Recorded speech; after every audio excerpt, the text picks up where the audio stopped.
chicos, ¿cómo están? Este es el tercer video que tomo. Había pensado hacerlo todo junto, pero realmente fue muy largo. Son temas que, aunque su matriz es el odio, no me gustaría tocarlos de forma separada. Este primer video es sobre el racismo. El segundo video va a ser sobre la comunidad LGBTQ, eh, en honor a su mes. Y el tercer video, y el que me parece más asqueroso y que ha tomado bastante poder últimamente, es sobre la pedofilia. Para los que no me conocen, mi nombre es Esther, tengo 26 años y soy venezolana. Voy a hablar primero que todo sobre qué es el racismo. El racismo es la creencia o la ideología de creerse superior que otras razas. Cuando hablamos de raza, estas clases de personas no consideran que la raza humana es una, sino que está dividida en negros, blancos, amarillos, rojos, etc. A lo largo de nuestra historia humana hemos vivido bastantes conflictos raciales que van desde una Segunda Guerra Mundial hasta eh, no poderse montar en el autobús por ser negro, en tener que pararte de un asiento porque tú eres negro y no mereces estar sentado, hasta en que hay que asfixiarte en una cámara de gas por ser judío. Entonces, el racismo no solo se basa en el odio que puede sentir una persona blanca hacia un negro o de una persona negra hacia otro negro. Me voy a quitar los lentes porque el brillo me impacta mucho. Tenemos un día contra la discriminación racial, es el 21 de marzo. Lamento decirles que desde mi punto de vista los días conmemorativos, los meses conmemorativos, son horribles. Y lo digo desde el punto de vista del 8 de marzo, que es el Día Internacional de la Mujer, en donde volvemos a recordar, y es lamentable tener que recordar porque ya no debería existir ese problema, en donde las mujeres seguimos siendo oprimidas y minimizadas, consideradas inferiores a los hombres y al resto de la sociedad. Yo estoy viviendo ahora en un país bastante misógino, bastante racista y es difícil adaptarse a ver que la mujer muchas veces es la que se cierra la reja. Voy a hablar desde el racismo, desde víctima y desde victimaria, porque sí, he sido racista, pero nunca he sido racista consciente. Y voy a explicar por qué. Hace muchos años, yo tenía 4 o 5, es decir, hace bastante, eh, en Venezuela había muchos chinos. Hay muchos chinos. Y evidentemente son diferentes a nosotros. Y yo, en mi ignorancia de niña, pregunté a mi familia, miren, ¿y qué comen los chinos? Eso fue motivo de gracia, porque obviamente, o sea, todos me dijeron, ellos son personas normales, simplemente son diferentes porque vienen de otro país, otras condiciones climáticas, etcétera, etcétera, etcétera. Me lo explicaron y yo, ah, pero nunca fue de más escuchar en mi país que los chinos comían gatos, los chinos se comían entre ellos, etcétera, etcétera, y por eso nunca había un funeral chino. Estoy hablando de un país que se siente orgulloso de nunca ser racista y de nunca haber sido xenofóbico. Y me gustaría desmentir eso porque Venezuela ha sido un país muy racista y muy xenofóbico. Yo provengo de, ahora lo voy a hablar desde el punto de vista de víctima. Yo provengo de un padre negro italiano maracucho y de una madre descendiente de portugueses, porque mis dos abuelos maternos eran portugueses, que huyeron de Portugal por la guerra y la hambruna a Venezuela. Nunca fueron, mi abuela nunca fue incluida y bienvenida en Venezuela por ser blanca y analfabeta. Es decir, ahí vemos racismo, xenofobia y clasismo. Mi madre y mis tías toda la vida vivieron el son un pote de leche y yo, que ahora tengo el pelo un poco más moldeable y la piel se me aclaró un poco porque venía de verano, porque ahora vivo en un país con estaciones, siempre fui discriminada por ser negra, por ser la negrita, por ser la pelo malo, por ser la sombrilla guama, por ser la fea. Entonces, claro, cuando tú escuchas esa serie de cosas y esa serie de adjetivos para definirte, tú te pones a pensar qué hay de malo en tener un color diferente. En que las definiciones para insultar a otra persona siempre se basaban en su color de piel. Porque todo venezolano siempre ha dicho ese negro, ese mal negro, etcétera, etcétera. Decir me da pena que un venezolano diga, aquí muere mucha gente, no nos deberíamos preocupar, o qué estúpido es preocuparse sobre un negro de mierda que murió a manos de la policía en Estados Unidos. Y yo te voy a decir por qué estás equivocado. Cuando la policía mató a esta persona, no lo hizo viendo su récord criminal.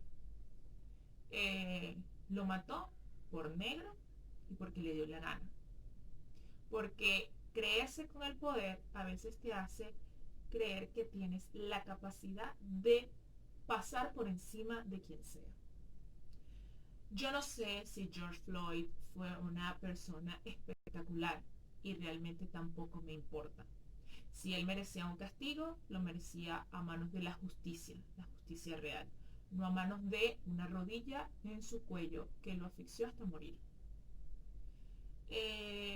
Me hubiera gustado saber las personas que opinan que merecían su muerte si ellos estaban leyendo su récord criminal en el momento en que lo estaban matando.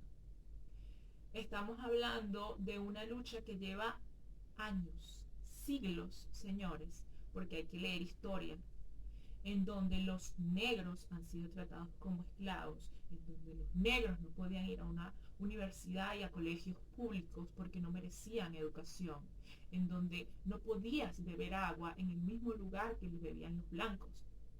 Estamos hablando, señores, porque también olvidamos a un idiota y a un hijo de la grandísima basura que consideró que una raza completa, que una población completa no merecía vivir, aún él teniendo sangre de esa raza, y creó campos de concentración en donde experimentó, torturó y asesinó a judíos.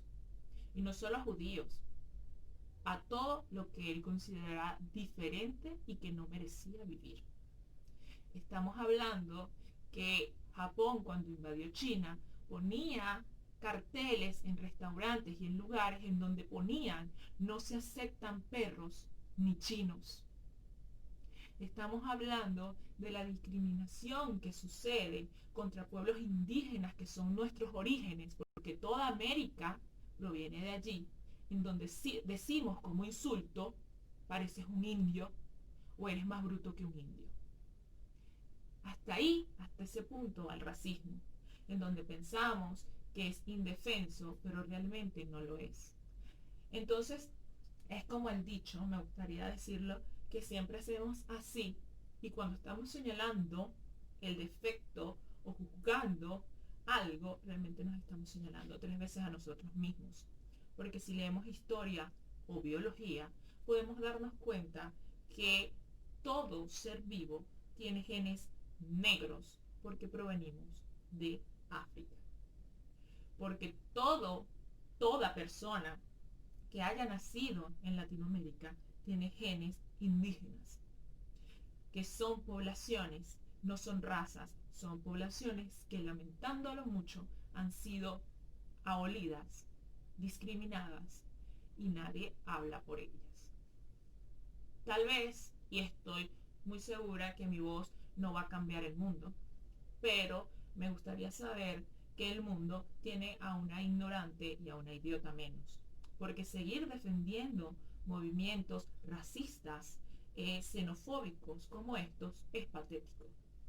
Es patético querer ser víctima cuando eres victimario, cuando eres el verdugo de la historia. Es patético seguir pensando que acusar te libra de toda culpa. A mí no me interesa publicar en mis redes sociales una foto de mi papá, una foto con mi amigo negro, con alguien de color, porque eso es racismo. Porque las vidas y los colores no deberían importar. Porque no debería importar o prevalecer el color de alguien, X persona, por un motivo tan superfluo como el color. Entonces, hay personas que niegan la supremacía blanca y es completamente ignorante hacerlo. A mi mamá la han tratado muchísimas veces bien, simplemente por su color de piel y su nariz respingada.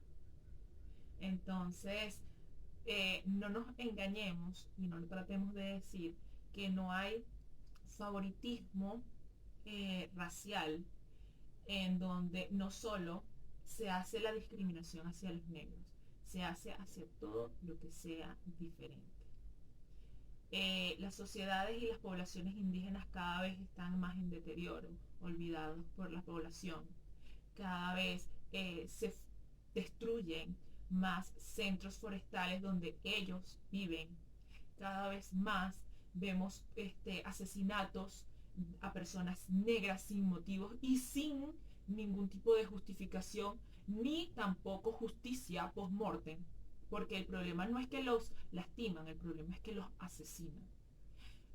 No vemos una solidaridad hacia la población asiática al decir que ojalá se mueran porque por ellos que tenemos coronavirus, y no es así, porque muchos virus han salido de otros lugares. El H1N1 vino de Estados Unidos y yo no vi a nadie alterarse por el hecho. Entonces, seamos conscientes de las palabras que decimos, pero también seamos coherentes con los actos que hacemos. Muchas veces yo he dicho, ay señor, sí es feo, pero si lo decía hasta mi papá. Así que no considero un adjetivo negativo ese, porque muchas veces le dije a mi papá, papi, usted es un negro feo. Y él se reía. Y nunca me consideró racista ni que lo estaba atacando, porque mi papá era el pro. Y era porque se murió. Y ahora no es que no está negro, es que está carbonizado porque está por ahí nadando en Argentina sus cenizas. Entonces, seamos un poquito conscientes. Decir o ahora callarte y considerar que el adjetivo negro, amarillo, blanco es ofensivo, también es absurdo. No tiene nada de malo. Malo es usarlo como recurso ofensivo. Este es mi punto de vista a nivel de la situación racial que se vive hoy en día, que lamentándolo mucho tenemos que seguirla viviendo, porque en este siglo yo pensé que eso ya estuviera superado. Es más, yo no sé por qué tendríamos que seguir viviendo algo tan retrógrado como eso, que nos demuestra que la población y la raza humana no está evolucionando de forma continua, sino que echa 2 pasitos para adelante y 4 para atrás. Y, y bueno, me gustaría llegar al momento en que haya una paz racial, pero la paz es una utopía muy idílica que solo vive en la mente de las personas que no saben nadita de lo que ha pasado en la historia humana, desde sus principios, desde el Imperio Romano Español hasta llegar a lo que ahora llamamos un caos. Muchas gracias y voy a grabar ahora mi opinión sobre la población LGBTQ. Gracias.